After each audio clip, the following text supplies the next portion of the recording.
Yeah, this is a very big subject, Haji Radwan. On the one hand, if you go to my website, imranhussain.org, you will see an essay entitled An Islamic Response to the Current Arab Uprisings. And in that response I have commended and I have honored and respected those Arabs in Egypt and elsewhere who have risen up against the oppressor. Islam gives you the right to rise up against oppression. Islam gives you the right to rise up and to demonstrate against oppression. And that is what they did. And in doing that and doing it successfully, they have set a golden example for Pakistan. They've set a golden example for so many other parts of the world of Islam today which are in chains.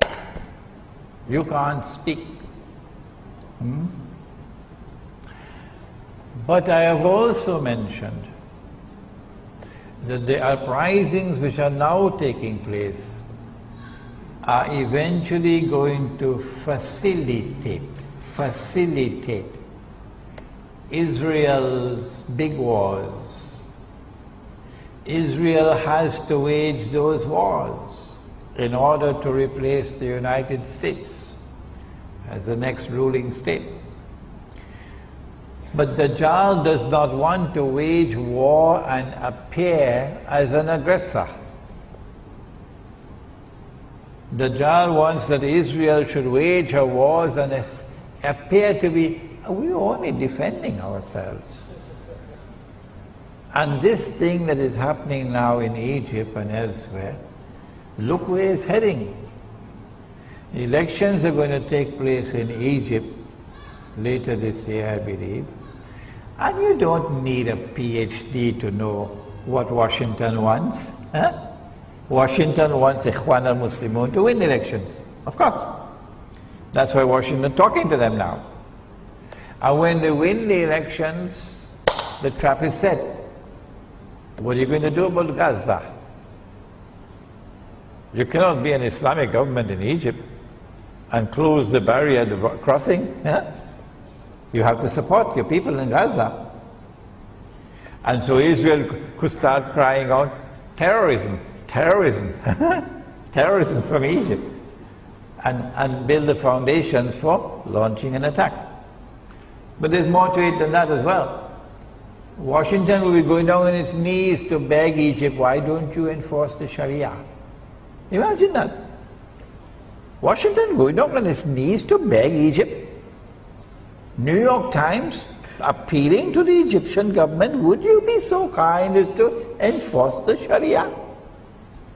I wonder why. And when the Islamic governments in the Arab world declare we are enforcing Sharia, well, Kalantana, I think you better prepare yourself.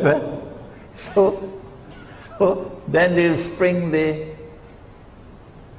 I call it a time bomb. A time bomb is something that is wired to explode at a particular time when they choose to trigger it. So the time bomb will explode in Egypt when an Egyptian family will come before the Sharia court with their 6-year-old daughter. The child is 6 years of age. And this man who wants to marry her is 55. They're probably going to choose a very ugly looking man. And a nice, pretty looking child. And then the Sharia court is going to give jais, yes, permissible. It's permissible in Islam for this marriage to take place. Yeah. And then CNN and CNN's sister, you know the sister? Al Jazeera, yeah. And every television station in the world is going to capture that. And Muslims are going to become the laughing stock of the whole world. The laughing stock of the whole world.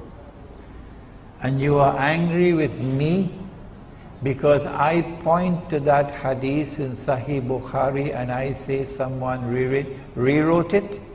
And you're going to be angry with me for that? And you're sending warnings to me? I am the one who should be warning you, rather than you warning me about declaring a hadith in Sahih Bukhari to be rewritten, to be fabricated. Nabi Muhammad ﷺ never, N-E-V-E-R, he never married Aisha radiyallahu ta'ala anha. No marriage ceremony ever took place here on earth. Never. Don't you know there are two kinds of marriages? There are those marriages which are contracted here, and there are those which are contracted there. If Allah subhanahu wa ta'ala tells you this is your wife, He has married you there. So you're going to have another marriage ceremony here? Huh? When He has married two of you, you don't have the freedom in the matter to say yes or no. Islam is submission to Allah. And He did it when she was 6. I asked myself, why did He send that vision to Nabi Muhammad alayhi salatu wasalam? This is your wife, I've chosen her as your wife. Why did Allah subhanahu wa ta'ala send that vision to him when she was only 6? Why? There must be a reason. And my answer is that it is for the same reason. It is for the same reason that He sent Maryam alayhi salam with a baby. And she was never married. So He can distinguish between those who have two eyes and those who have only one. Yes. And He could have done it, He could have sent the vision when she was not 6, she was 1 year of age. Or He could have sent it when she was 1 month old. He is the Lord. But because it is haram for a Muslim to have sexual relations with a girl until she has become a woman. And I have the verses of the Quran to prove it, but I would prefer not to use those verses in this public gathering. It's my choice. I prefer to do it in private. It is haram to have sexual relations with a girl before she has become a woman. Is there anyone who wants to challenge me? When will she become a woman in the context of the Quran and the law of marriage? In this context, not Dajjal. Dajjal, she becomes a woman when she's 25. That's Dajjal. Huh? But in the Quran, when she has reached the age of puberty, when she can now herself become pregnant and make a baby, she's no longer a child. She's now a woman. So she had to remain in her mother's home until that time. And when that time came, then she went to join her husband's household. Do you have a problem with that, Dajjal?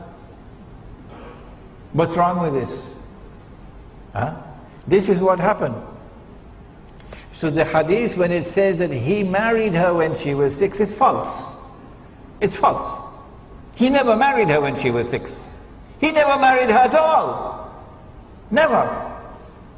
It is Allah who informed him, this is your wife. He had no choice in the matter. But when the Sharia court in Egypt declares it's jaiz for a 55-year-old man to have a marriage ceremony with a 6-year-old girl, the Australian government is going to have a lot of problems. You know why? Every pedophile in Australia will want to become a Muslim.